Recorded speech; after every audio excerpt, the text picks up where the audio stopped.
La Russie déclenche l'arme du gaz, son principal levier face aux sanctions économiques de l'Union européenne après l'invasion de l'Ukraine.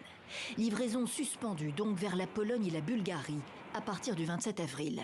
Motif officiel, PGNiG et Bulgargaz, les sociétés nationales respectives, n'ont pas réglé leur paiement en roubles, la devise russe, comme l'exige Gazprom depuis le mois dernier. À Varsovie, la réaction n'a pas tardé.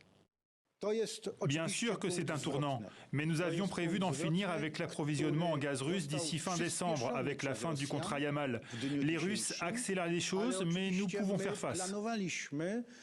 Les Polonais ne doivent pas s'inquiéter, insistent les autorités polonaises qui mettent en avant des stocks importants. Nos réserves en gaz sont pleines à 76%. C'est un niveau bien plus élevé que dans la plupart des pays européens. La Bulgarie ne peut pas en dire autant. Le pays dépend à 77% du gaz russe. En Bulgarie, c'est plus compliqué. On est à 18% de remplissage des stockages. On peut tenir un mois.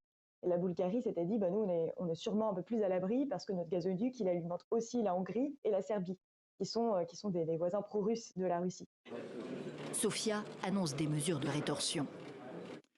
Nous ne céderons pas un tel racket. La Bulgarie examine tous les accords avec Gazprom, y compris les accords de transit, parce que le chantage est inacceptable.